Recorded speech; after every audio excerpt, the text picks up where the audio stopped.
This is the Guggenheim Museum in Bilbao, a $100 million gamble that saved a city from economic and social collapse.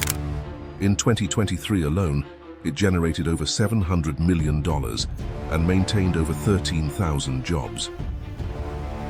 But how did this investment turn out to be so profitable? And most importantly, can other cities replicate this?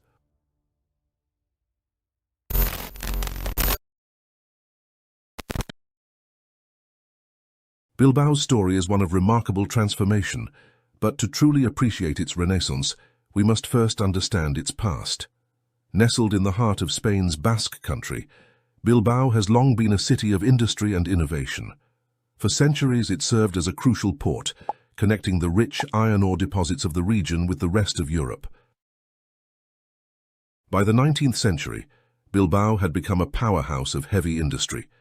Its economy thrived on iron and steel production, shipbuilding and manufacturing. The city's skyline was dominated by towering blast furnaces and sprawling factories, symbols of its industrial might. This economic boom attracted workers from across Spain, swelling the city's population and cementing its status as the industrial capital of northern Spain. However, the prosperity wouldn't last forever. The 1970s and 1980s brought significant challenges to Bilbao's industrial base. Global economic shifts, increased competition, and the oil crisis of the 1970s hit the city hard. Traditional industries began to falter, and unemployment rates skyrocketed to 35% in some areas. The once bustling factories and shipyards fell silent, leaving behind a landscape of abandoned industrial sites and economic uncertainty. The decline of industry wasn't Bilbao's only problem. Years of unregulated industrial activity had left a legacy of severe environmental degradation. The Nervión River, which runs through the heart of the city, had become heavily polluted, its waters toxic and lifeless. The air quality in Bilbao deteriorated, with smog and industrial emissions creating health hazards for residents. Adding to these economic and environmental woes, Bilbao faced significant political instability. The Basque region had long been a hotbed of separatist sentiment, and the activities of the terrorist group ETA, Euskadi Ta Askatasuna, cast a shadow over the city. The violence and unrest further deterred investment and tourism, exacerbating the economic downturn. By the early 1990s, Bilbao was at a crossroads.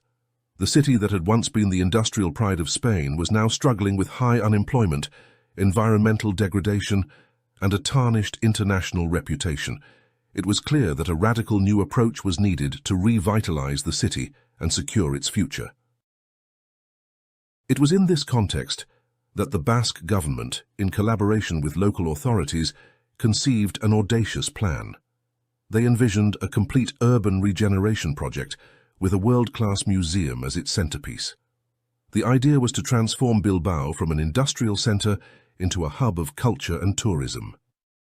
The decision to invest $100 million in a new Guggenheim Museum was a significant gamble. Many questioned the wisdom of spending such a large sum on a cultural project when the city faced so many pressing economic and social issues. However, the visionaries behind the project saw it as more than just a building. They saw it as a catalyst for change, a symbol of Bilbao's reinvention.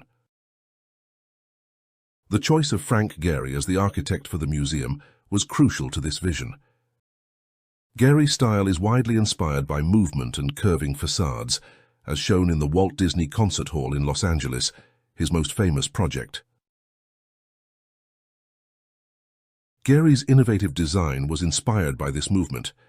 The use of titanium panels for the exterior, a decision made possible by a fortuitous drop in titanium prices, would give the building a unique, shimmering appearance that would change with the light and weather.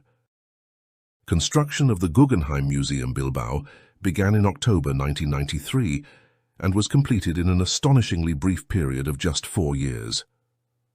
This rapid turnaround is particularly impressive given the complex and innovative design of the building.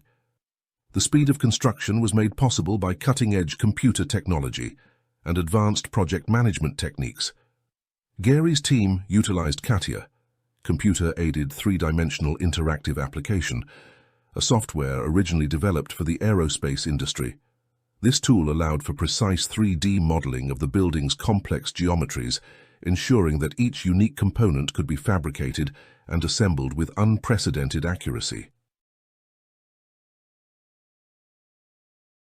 The building's striking exterior is composed of over 42,000 titanium panels, each uniquely shaped and positioned, create a shimmering effect that changes with the light and weather conditions. The museum covers an area of 24,000 square meters and houses 19 galleries spread across 3 floors.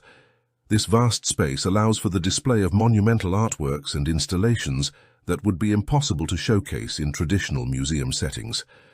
Some of the most famous artworks displayed include the puppy that was created by Jeff Koons, is the world's largest flower-made sculpture.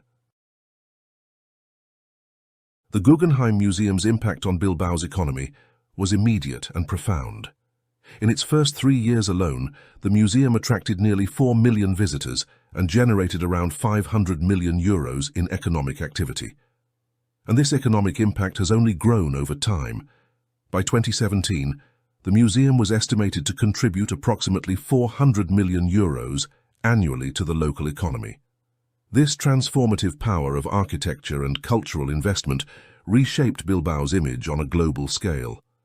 The city evolved from a grimy industrial wasteland into a vibrant tourist destination, with 70% of museum visitors coming from outside Spain.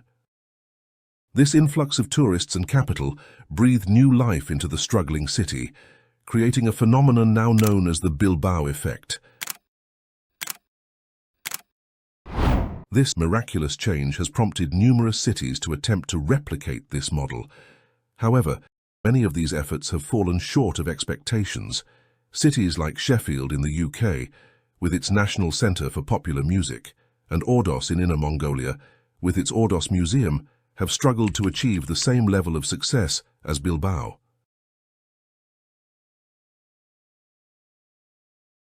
The reasons for these failures are multifaceted. Many cities have focused solely on constructing an iconic building without considering the broader context and necessary supporting elements. Bilbao's success was not just about the Guggenheim. It was the result of a carefully orchestrated urban regeneration strategy that addressed multiple aspects of city life.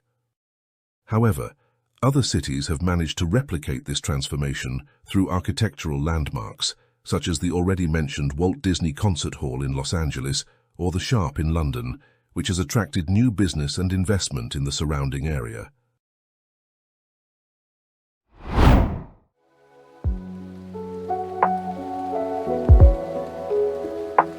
Thanks for watching. We hope you enjoyed the video. If you did, it would mean the world to us if you subscribed and liked the video.